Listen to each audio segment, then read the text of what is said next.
అందరికీ నమస్కారం. నేను మీ రాజశేఖర్. బీజేపీ ఆశీస్సులతో రెండవసారి ఎమ్మెల్సీగా ఎన్నికైన పార్టీ అగ్రనేత ఫైర్ బ్రాండ్ సోము వీర్రాజు గారి రాజకీయ ప్రస్థానంలో చేసిన ఉద్యమాలు, ముఖ్యంగా వైసీపీ ప్రభుత్వంలో కొనసాగించిన పోరాటాలపై నా చిరు విశ్లేషణ. ఎమ్మెల్సీగా బీజేపీ రాష్ట్ర అధ్యక్షులుగా ఆయన బాధ్యతలు నిర్వహించిన కాలంలో జగన్ ప్రభుత్వంపై సోము వీర్రాజు గారు చేసిన విమర్శలు, సాగించిన పోరాటాలు అన్నీ ఇన్ని కావు. ఎక్కడా కూడా ఏ అంశంపై రాజీ పడిన సందర్భం లేదు. పచ్చగడ్డి వేస్తే భగ్గుమనే రీతిలో కొనసాగింది సోము వీర్రాజు గారు జగన్ ప్రభుత్వం మధ్య వ్యవహారం. ఇది వాస్తవం. ఇందుకు సంబంధించిన కొన్ని విషయాలు మీకోసం. ఉత్తరాంధ్ర జిల్లాలో అలుపోరుగని జలపోరు యాత్ర. సోము వీర్రాజు గారు జగన్ ప్రభుత్వం కాలంలో ఉత్తరాంధ్ర ప్రాంతానికి సంబంధించిన నీటి సమస్యలపై తీవ్రంగా పోరాడారు. జలపోరు యాత్ర పేరిట జరిగిన ఈ ఉద్యమంలో సుమారు 200 కార్లతో భారీ ప్రదర్శన నిర్వహించారు. యాత్ర లక్ష్యం ఆంధ్రప్రదేశ్లో పెండింగ్లో ఉన్న నీటి ప్రాజెక్టులపై దృష్టి ఆకర్షించడం, వీటిని ఎలా పూర్తి చేయాలనే దానిపై ప్రభుత్వాన్ని ప్రశ్నించడం. జగన్మోహన్ రెడ్డి ప్రభుత్వం ప్రాజెక్టులను విస్మరించిందనే విమర్శలతో ప్రజల్లో చైతన్యం కల్పించడం. ఈ యాత్ర అత్యంత ప్రజాదరణ పొందింది. గుళ్ళు, రథాలు, విగ్రహాల ధ్వంసంపై పోరాటం. జగన్ ప్రభుత్వం హయాంలో హిందూ దేవాలయాలు, రథాలు, విగ్రహాల ధ్వంసం జరిగిన ఘటనలు పెద్ద చర్చకు దారితీశాయి.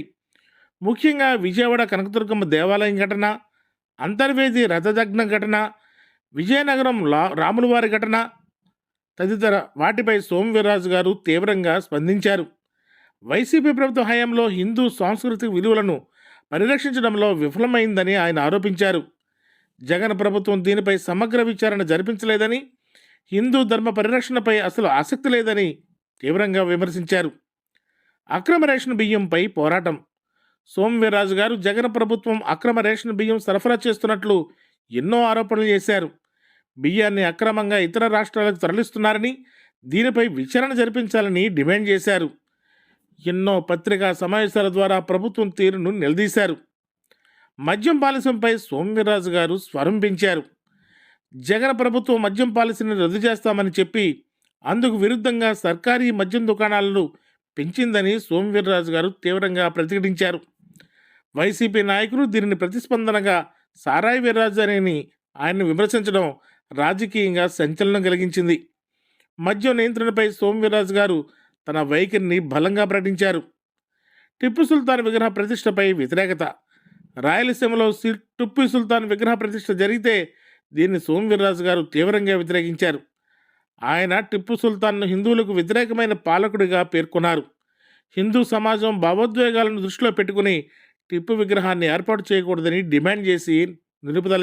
వైసీపీ ప్రభుత్వంపై విమర్శలు. సోము వీర్రాజు గారు వైసీపీ ప్రభుత్వంపై ఎన్నో విమర్శలు చేయడం వాస్తవమే.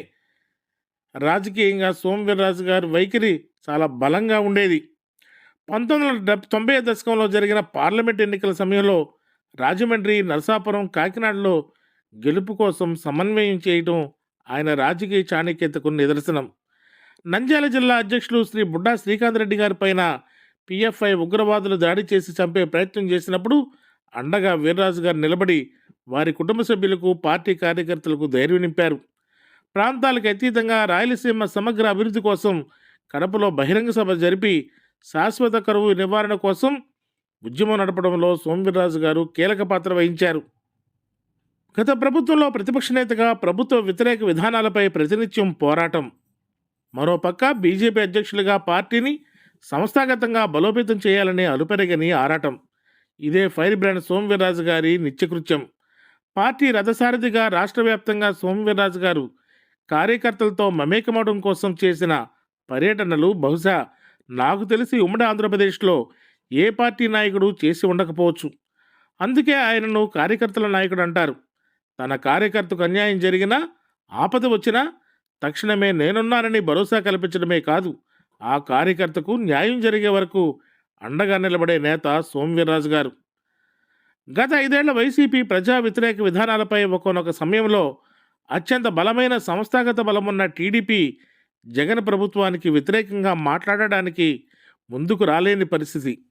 అలాంటి సమయంలో బీజేపీ రథసారథిగా వైసీపీ ప్రభుత్వం అనుసరిస్తున్న ప్రజా వ్యతిరేక పాలనపై సమరశంఖం పూరించి నిత్యం ప్రజా ఉద్యమాలు, ధర్నాలు, రాస్తారోకులతో జగన్ ప్రభుత్వానికి ముచ్చెమటలు పట్టించిన నాయకుడు సోమ్య. ప్రజాపూర్ యాత్ర, జల ప్రాజెక్టుల యాత్ర, ఆలయాలపై దాడులకు వ్యతిరేకంగా ముట్టడి కార్యక్రమాలు, అక్రమ రేషన్ బియ్యం, అక్రమ ఇసుక దందా, అక్రమ మద్యం అమ్మకాలు, ఐసిడిఎస్ ప్రాజెక్టు పౌష్టికాహార సరఫరాలో అవకతవకలు, నిత్యావసర ధరల పెరుగుదల, రైతులకు గిట్టుబాటు ధరలు, తడిసిన ధాన్యం కొనుగోళ్లు, తుఫాను బాధితులకు ఆసరా, ఇలా ఒకటి కాదు, రెండు కాదు, ప్రతిరోజు ప్రతినిత్యం ఏదో ఒక ప్రజా సమస్యపై ప్రభుత్వంపై పోరాడిన నాయకుడు సోమ్వీర్రాజు గారు.